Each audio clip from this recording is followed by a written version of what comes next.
I'm excited to be joined by Merritt Paulson, the majority owner of the Portland Timbers and Portland Thorns. Welcome, Merritt. Thanks for having me. So this year you guys are celebrating 10 years since your first game in MLS. You're part of the old guard now, right? Kind of feels that way. I mean, it wasn't that long ago when I, had hair and stood next to Don Garber announcing our expansion bid in 2010. It's crazy now when you look at all these new teams coming in and the new stadiums being built, and it's been a pretty good ride for the last 10 years, and I think a pretty significant phase in the growth cycle of MLS and soccer in America. Yeah, so I mean, I guess if you look at this decade, if you were to take yourself back to that time, I'm wondering, you fast forward to 2021, obviously been different last 18 months. I don't think you would have foreseen that by any stretch. But are the Timbers and MLS where you thought they would be a decade ago? Or they've exceeded expectations? Are there areas where they've fallen short?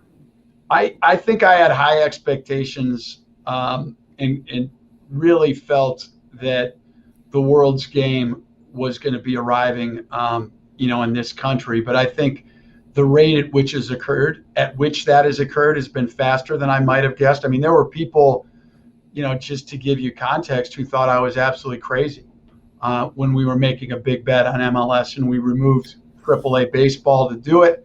And so now that looks like an obvious thing when you look at everything that the Timbers and the Thorns have become in Portland and North America. But at the time it still seemed extremely speculative for a lot of people. And you look at where franchise valuations were at that point in time, as well. It was a totally different universe. But Seattle had launched a couple years earlier. They'd had tremendous success a little north, of us, and there was no doubt in my mind that Portland was going to carve out its own niche in this country, and I think sort of redefine what a North American atmosphere could be like, for soccer, and we've done that. And I think the next decade is going to be equally as interesting in some ways. Well, I hope when these control stakes are being sold for more than $400 million and you got minority sales at $700 million, you text those people back that doubted you with a copy of those stories. I'm wondering, every sports team or brand in general, whether you're talking about Apple, Adidas, Uber, I mean, everybody is trying to get customer engagement, raise those metrics. You guys typically, near the top of MLS every year, whether it's attendance, ratings, any of those engagement metrics. I'm wondering what's the secret sauce for you guys? If there was just a easy to define formula, everybody'd be doing it. I mean, we've woven ourselves into the fabric of this community in a unique way. And I think it really does start with the atmosphere. And the game atmosphere here is so special and it's so unique. And then you look at the work we do in and around the community, the way that we've marketed ourselves in a way that doesn't feel like marketing. It feels authentic, and it's very true to what Portland is and kind of who our fans are. The staff we've hired, I think that often people just assume it's Soccer City USA, tickets sell themselves. But that's just not the case. I mean, we've got a great culture and a great staff. The way we launched the Thorns, and kind of position the Thorns not as a niche product aimed at moms and their daughters, but rather a top caliber professional soccer product. I'd say a combination of all of those things. But this year our local market ratings are going to be up over 25%. From their all-time highs. I mean, we're setting new records. We've still got a half a season to play, but in the new era of rating deflation, when you look at all the segmentation the fragmentation of the media audience. I mean, that's a pretty remarkable stat in and of itself. I mean, we're still, very much in growth mode. And I'm wondering maybe if you talk about how the renovation you guys completed in 2019 fits into that engagement model and a better customer experience for your fans. So that was a product of the fact that when we launched in 2011, we made the decision that we were going to have the largest supporter section by some large margin of any of the stadiums in Major League Soccer, roughly 6,000 general admission seats with ticket prices that were basically artificially deflated. And I felt that was marketing. I mean, the brand is so tied to the unique atmosphere here. But because of that, we were light on premium inventory, and we had so much pent up and unfulfilled demand for season tickets that we sort of looked at the alternatives, and I didn't want to take away those GA seats, and I didn't know if we had a footprint that we really could do much with expansion, but we found a pretty creative solution that allowed us to add some premium seats with amenities, and we had, as I mentioned, I think we had 15,000 people on a waiting list, that required a $50 deposit. So it was a real waiting list, and to get some more people season tickets, because the one thing is, for this sport, you can't truly appreciate it on. I think it translates better to TV now than it ever has, but it's still the ultimate live game experience. And we weren't cycling enough people even in our own community into basically taste, what a Timbers game was like or what a Thorns game was like. And, we needed that excess inventory. And, I think the expansion, if you told me we were going to be doing it, up against a global pandemic, we may have rethought it. But I think that we completed it obviously in 2019, and 2020 was going to be our normal season. And, 2020 was anything but normal. But I think it's going to, in long term, with a long-term view, it's going to look like a good decision. I want you bring up the Thorns, and I want to talk about them. And maybe now it seems obvious that you'd invest and build a club like the Thorns, but when the team launched, maybe not so obvious. You guys were the only MLS club that decided to invest in the NWSL. So what was behind that? And then if you could get into how the two clubs work together on the business side and the synergies, whether you're talking about sponsorships, driving fans to games.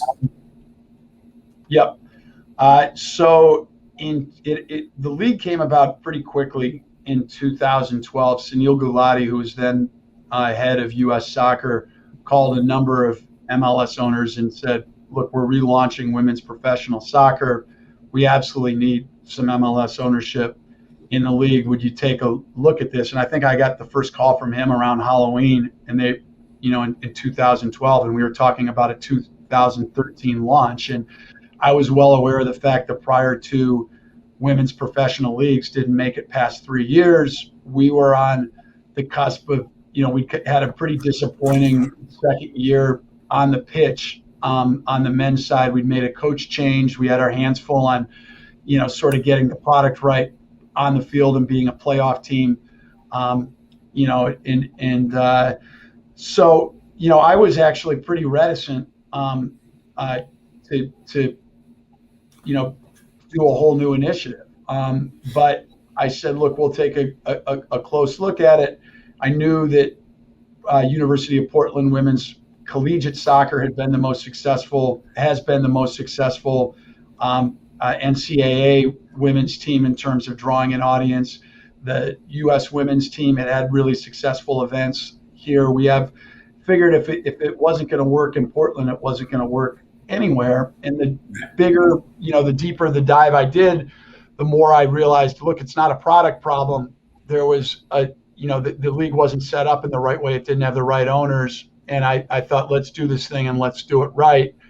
And again, we're going to position this thing as just a top tier pro soccer product. We're not going to nicheify it. And we're going to put the Thorns logo up on the building, the same size as the Timbers logo. And, we had our best case scenario, our scenario that I thought was probably more or less expected, and our worst case scenario, which I could live with. And we doubled our best case scenario out of the gate. And it's been nothing but growth ever since. It's been one of the most rewarding things we've done, because the team's really been a beacon of light for what women's pro sports can be, not just in soccer, but in any sport.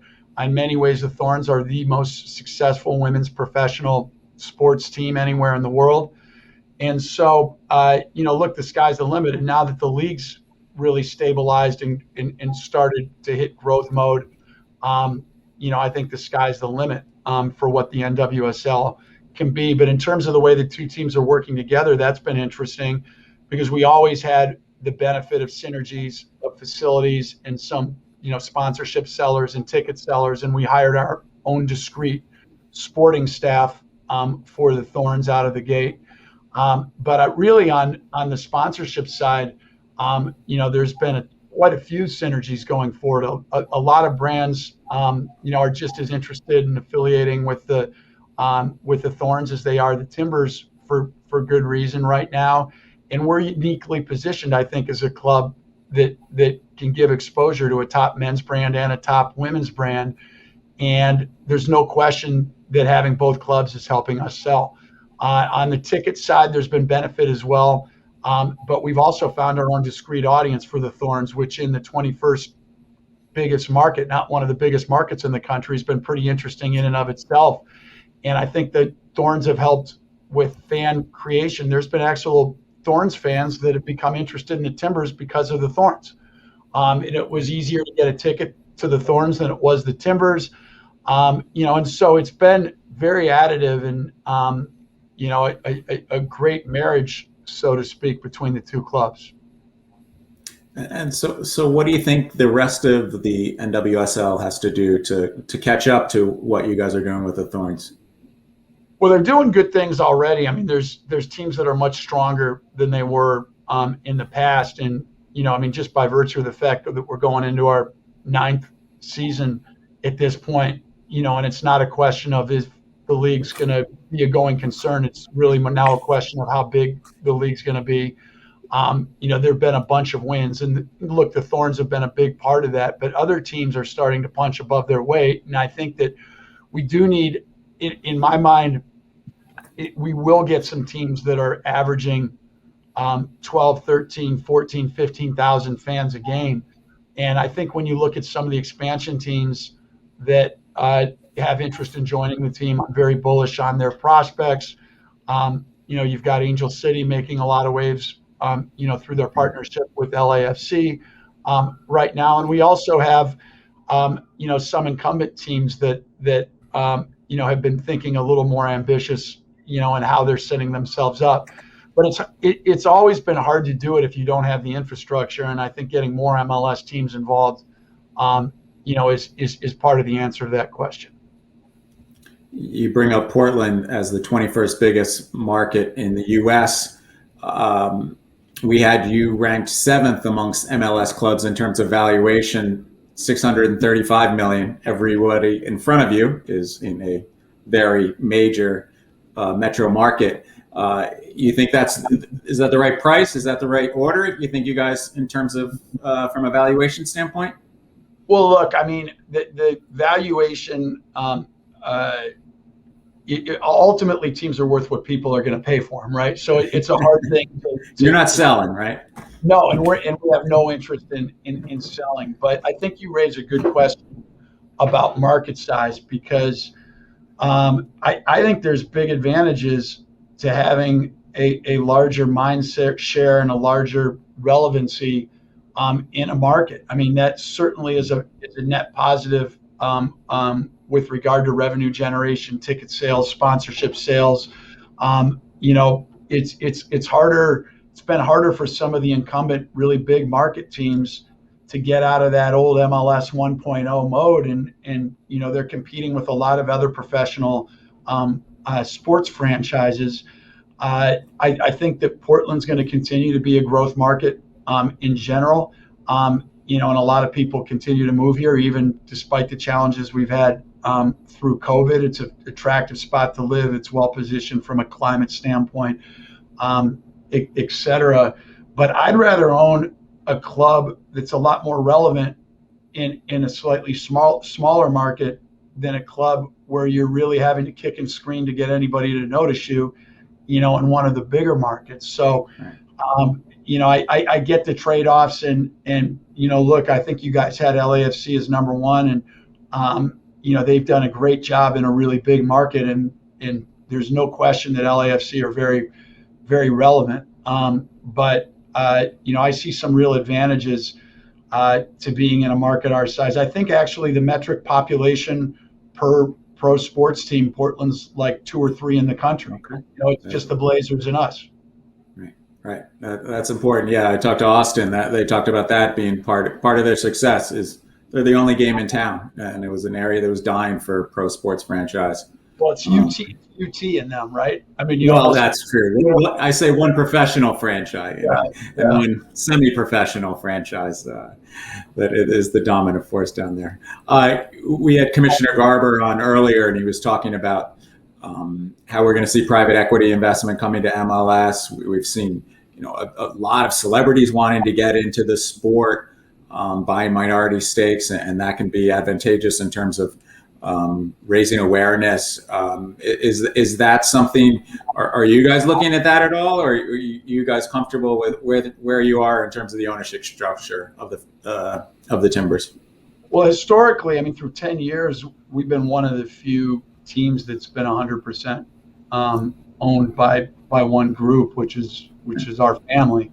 I think it's possible, we might do some minority ownership in the coming years. There's definitely advantages there. The celebrity thing's interesting because it's typically not about financial flexibility as it is about the buzz it can create. And I don't take that for granted, but in Portland, we don't need the buzz as much. Like, look, if Damian Lillard were to suddenly be really interested in getting involved with the clubs, would I listen 100%?